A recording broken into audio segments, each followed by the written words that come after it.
Al único y sabio Dios sea la gloria y el poder por los siglos de los siglos. Este es su programa Mundo Cristiano, órgano oficial de la Iglesia de Dios de la Profecía que se transmite todos los días por esta emisora y a esta precisa hora. Gloria al Señor. Yo soy el pastor Alvin Carrasco y como lo hemos hecho durante todo el mes de octubre, vamos a seguir hablando sobre la reforma protestante. El día de hoy el tema se titula Consecuencias sociales de la reforma protestante. Consecuencias sociales de la reforma protestante. Es importante entender este aspecto, puesto que en las congregaciones casi no se habla mucho sobre el tema de la reforma. Bueno, los últimos años sí se ha estado hablando mucho sobre estos temas y es importante seguir hablando porque lo que somos el día de hoy como cristianos, como estudiosos de la palabra, como parte del cuerpo de Cristo, lo debemos básicamente a esa liberación, esa reforma que gestó, que empezó a gestarse eh, por hombres como John Wycliffe, como Jan Hus, y que fue en las manos y en la mente de Martín Lutero que terminó de gestarse. Y de ahí para adelante, cantidades de hombres que empezaron a trabajar en esto y esto trajo como consecuencia muchas reformas sociales de las cuales vamos a tratar de comentar algunas el día de hoy.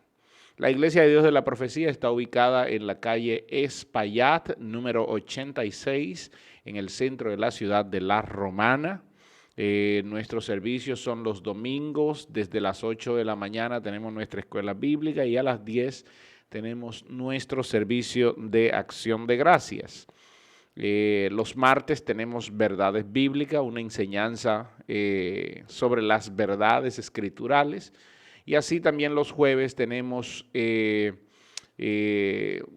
tenemos servicio de alabanza al Señor, como cada jueves, donde un predicador, una exposición, una alabanza siempre está allí para la bendición de nuestros hermanos y para la adoración a nuestro Dios.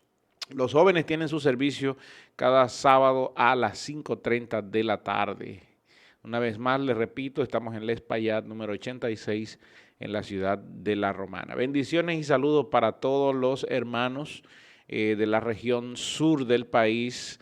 Agradecemos a Dios por ellos, así como los hermanos de la región este de todo el país que nos están sintonizando por esta emisora y también por nuestro canal de YouTube Mundo Cristiano IDP. Allí están colgados todos nuestros programas y sobre todo durante este mes de octubre nuestros programas de la Reforma Protestante. Bien, vamos a lo que vinimos, consecuencias sociales de la Reforma Protestante. Lo primero que debemos aclarar es que eh, la Edad Media, como se le llamaba, culminaría, traería como resultado esto de la reforma, o empezaría allí, a ver, para hacerme entender mucho mejor, entre la Edad Media, el comienzo de la Edad Media y la Edad Moderna,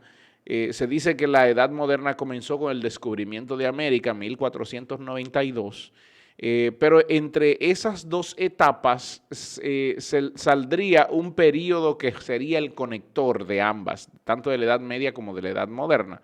Y este periodo se le reconocería como el Renacimiento. En la Edad Media el control total lo tenía la iglesia, aunque la pirámide social estaba compuesta primero el rey, luego venían en el mismo sitial estaban los nobles y el clero, y por último estaba el campesinado y los burgueses. Y cuando hablo de los burgueses me estoy refiriendo a la gente de las ciudades. Y allí había sus divisiones, allí estaban los esclavos, los hombres libres, estaban los herreros, los artesanos, los mercaderes, los agricultores, los criadores de animales, etcétera, etcétera. Pero es decir, estos que son los que trabajan, estos que son los que aportaban la mayoría de los impuestos al rey a la ciudad o al reinado, siempre estaban en el lado más abajo de la pirámide. Los nobles y los burgueses siempre vivían en castillos, los nobles y el clero vivían en castillos o en monasterios, y los campesinos vivían en los campos, en chozas prácticamente, y los burgueses vivían en las ciudades apenas. Esta pirámide cambia un poco cuando entramos en la Edad Moderna. La Edad Moderna comprende, como ya dije, desde el descubrimiento de América hasta la Revolución Francesa. Y entonces la pirámide cambió un poquito porque el rey seguía siendo el rey. Ojo, porque el rey era el rey, sin embargo, aunque el clero era parte de la parte media de la pirámide, el papa y la iglesia estaba por encima del rey en la pirámide. Sin embargo, en la Edad Moderna las cosas cambiaron, sobre todo en Europa. El rey seguía siendo el rey, pero entonces se habían creado unos nuevos títulos nobiliarios que entonces eran los privilegiados dentro de la pirámide, como eran el duque, como eran los varones o las baronesas, como era el obispo, eran los hidalgos y por último los monjes. Eran los más privilegiados dentro ya de lo que era la Edad Moderna. Y abajo, como siempre, se ubicaban el campo, el campesino, y el burgués era el pobre de la ciudad. Ok. Hablemos un poco de lo que pasó en ese intermedio que fue el Renacimiento. El Renacimiento prácticamente es el hilo conector entre la Edad Media y la Edad Moderna. ¿Y qué pasó allí en el Renacimiento? Se levanta el humanismo, se levantan grandes humanistas en esta etapa y dentro de los cuales podemos mencionar, por ejemplo, a Erasmo de Rotterdam y a Ulrico Zwinglio, que a la postre llegó a ser uno de los grandes reformadores de la Iglesia. En este tiempo del Renacimiento hubo un despertar en las artes, en la política, en la filosofía, en la ciencia, y también hubo una lucha constante entre el antropocentrismo, que es el hombre es el centro de todo, versus el teocentrismo, una parte que decía que Dios es el centro de todo. Hubo muchos conflictos allí por ver quién tenía la razón. ¿Cuáles son las características principales de esto del Renacimiento? Primero es la conexión con la naturaleza. El Renacimiento trajo consigo el humanismo. Y el humanismo lo que hacía era conectar básicamente la naturaleza con el ser. Un crecimiento de la ciencia hubo allí, un crecimiento de las matemáticas, de la física, de las leyes naturales. La mentalidad fue diferente y hubo también una desvinculación del control de la iglesia, porque ahí es donde vamos. Fíjese, para poder explicar todo esto de las consecuencias sociales de la Reforma Protestante, me he ido más al tema histórico que tiene que ver con lo que pasaba alrededor de eso.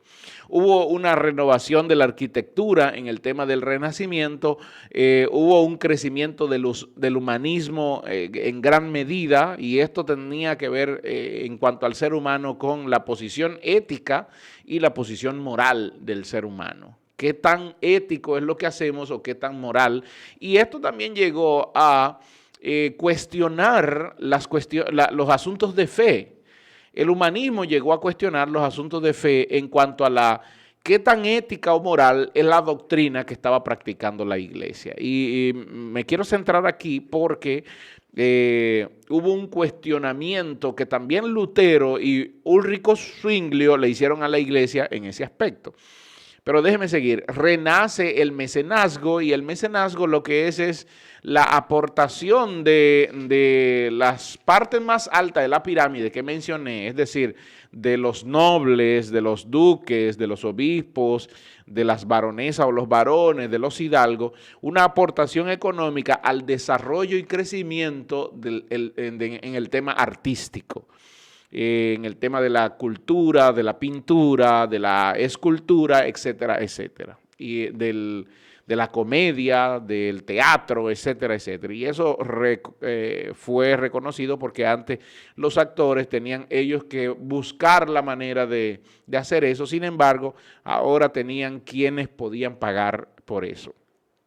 Y también hubo un nacimiento, un realzamiento de la estética. Empezó a prestársele atención a las formas, a cómo debían ser las formas. El arte retoma fuerza en este periodo del Renacimiento y sobre todo la educación, hubo un interés en el desarrollo de la educación que comienza a ser una cosa importante para todos. Bien, dentro de ese renacimiento es donde se levanta la Reforma Protestante. Y la Reforma Protestante traería bases bastante directas para romper lo que la Iglesia de Roma había construido durante toda la Edad Media. Recuerde que durante toda la Edad Media la Iglesia de Roma se había apoderado del mundo y de hecho se había apoderado de los reyes, de los burgueses, de los duques, de aquellos que estaban en alta estima. Y entonces el resto del pueblo, que era más del 98%, que eran los pobres, los que no tenían dolientes, ellos tenían que someterse a lo dicho por el rey y a lo dicho por la iglesia. Entonces, al ver todo esto, que el control excesivo de la iglesia, cuando la iglesia decía hay que ir a pelear a Tierra Santa, como pasó desde el siglo XI hasta el siglo XIV, hay que ir a pelear a Tierra Santa porque los musulmanes han tomado toda la región de Tierra Santa y eso no les pertenece, sino que le pertenece al cristianismo. Entonces se creaban grandes ejércitos, sobre todo con el apoyo del ejército francés, del ejército español, del ejército suizo y del ejército inglés, y también del ejército alemán. Se creaban grandes ejércitos e iban a pelear por las Tierras Santas, que de hecho la única de 9 cruzadas que se hicieron, solamente una cruzada, que fue la primera, fue la que ganó la iglesia con esos ejércitos que creaba. ¿Qué estaba pasando allí? Que la iglesia tenía el control en toda la Edad Media, no solo de los reyes y de los reinados y de las posesiones y de los territorios, sino que tenía el control de la milicia, el control militar de la gente. Ok. La Reforma Protestante nace con unas bases muy fuertes y dentro de las bases podemos mencionar, número 1, que la justificación era por la fe y no que la justificación era por las obras como la iglesia predicaba.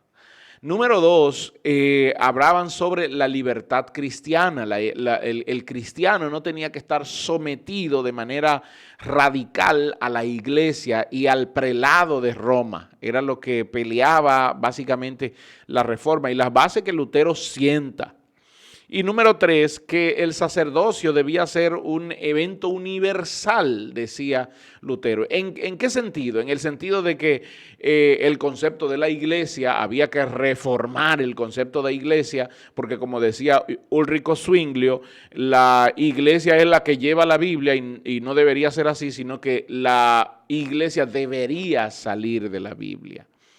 En ese momento la iglesia era la que decía, nosotros somos los únicos que podemos entender la Biblia y la Biblia está sometida a nosotros, y ellos por eso cambiaban las reglas y cambiaban las doctrinas. Y ahí donde hay también un pequeño roce entre Zwinglio y la iglesia, porque Zwinglio decía que no era un asunto de reformar la doctrina, como decía Lutero. Lutero decía, hay que reformar la doctrina.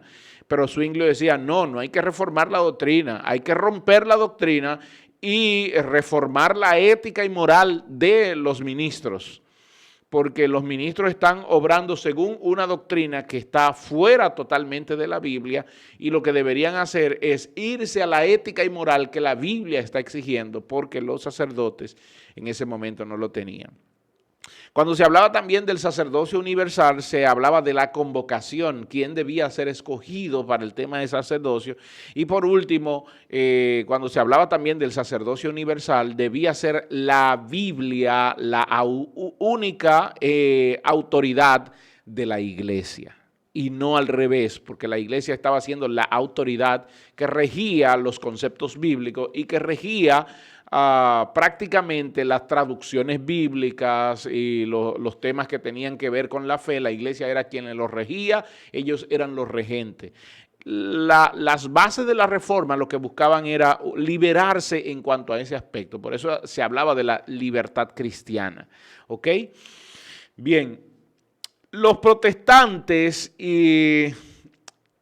cuando empiezan a desarrollarse, empiezan a tener influencia.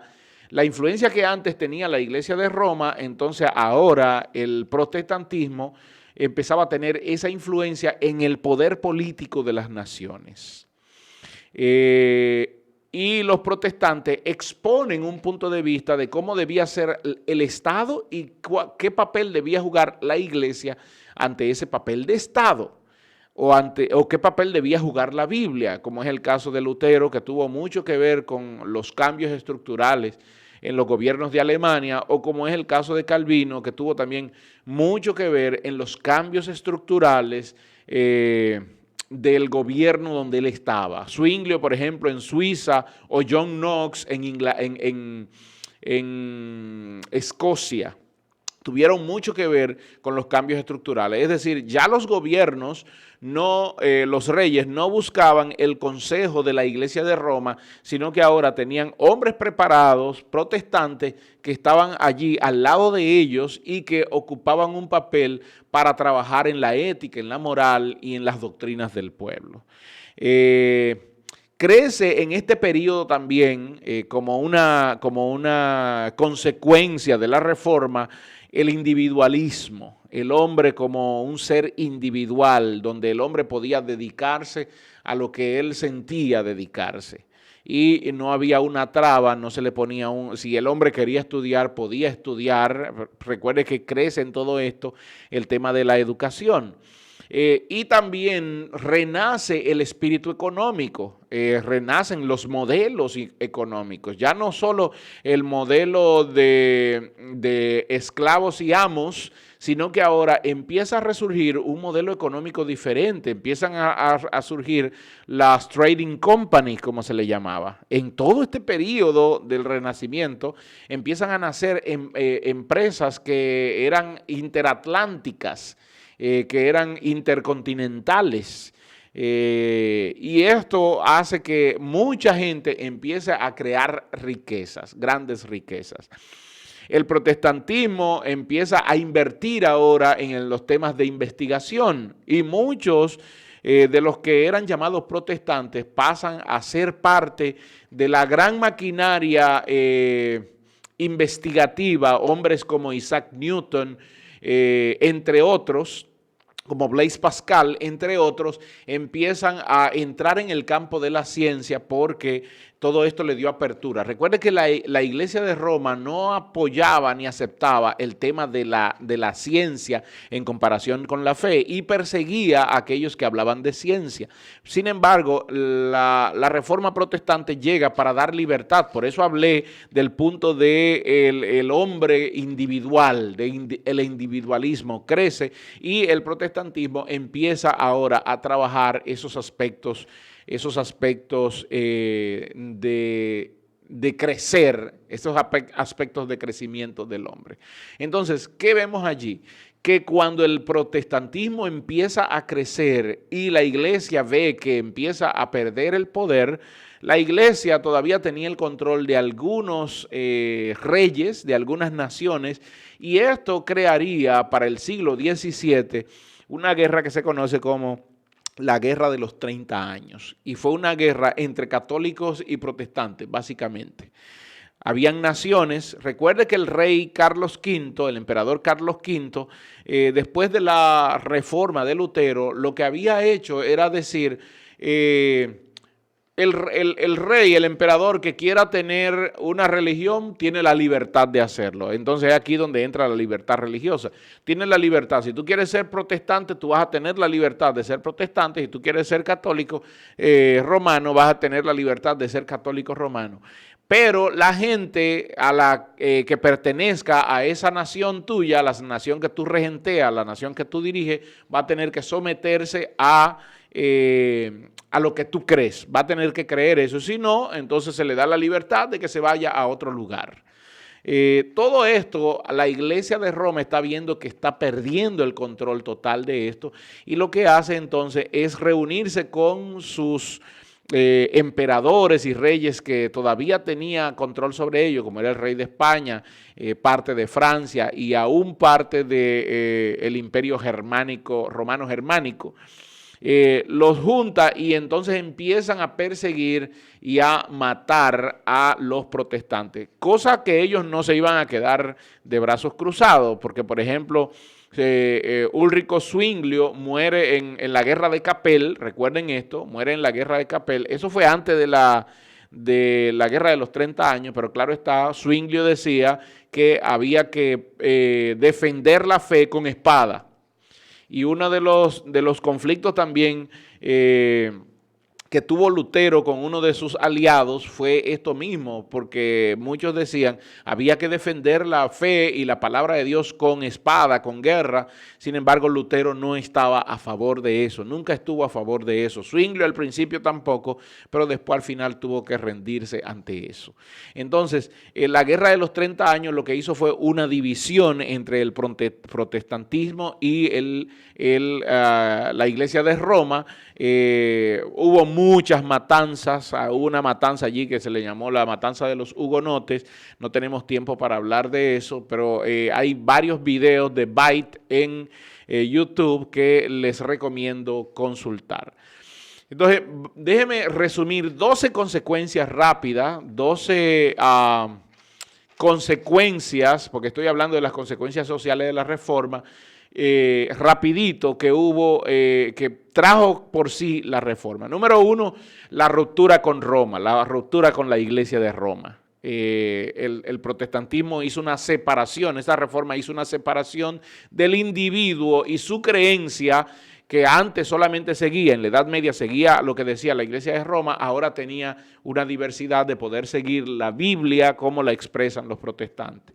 Número 2, el surgimiento de la Iglesia anglicana, y esto habla de la familia Tudor, de Enrique Tudor, Enrique VIII, que se aprovechó del momento de la reforma también para él separar a Inglaterra de Roma y crear su propia iglesia donde él era el sumo sacerdote. Y esto es lo que se conoce hoy como la Iglesia Anglicana, que es la iglesia oficial de Inglaterra. Hubo persecución, punto número 3, persecución entre ambos grupos y guerra entre ambos grupos, tanto los protestantes como la Iglesia de Roma. Eso hizo que la Iglesia de Roma se reformara internamente, aunque la reforma no fue tan grande. Hubo la famosa guerra que les he mencionado, la guerra de los 30 años. Número 6, la alfabetización y fomento de la educación fue una de las consecuencias de la reforma. Número 7, el desarrollo económico, el crecimiento económico. Número 8, la migración judía. Recuerden que los judíos habían sido atacados por los musulmanes y ellos migraron, la mayoría de ellos, hacia Europa. Número 9, cambios en el arte religioso. Ya el arte religioso tenía una perspectiva diferente. Número 10, la destrucción de las imágenes o la iconoclasia. Muchos hombres se levantaron en contra de las imágenes y destruyeron la mayoría de las imágenes que tenía la Iglesia de Roma. Número 11, la división de Europa, división política y religiosa de Europa, que fue como resultado de la Guerra de los 30 años. Y número 12, la división del protestantismo, porque a la postre el protestantismo también se dividiría en varias facciones. Gracias, amados hermanos. Hasta aquí el día de hoy. Que la gracia y la paz del Señor esté con ustedes.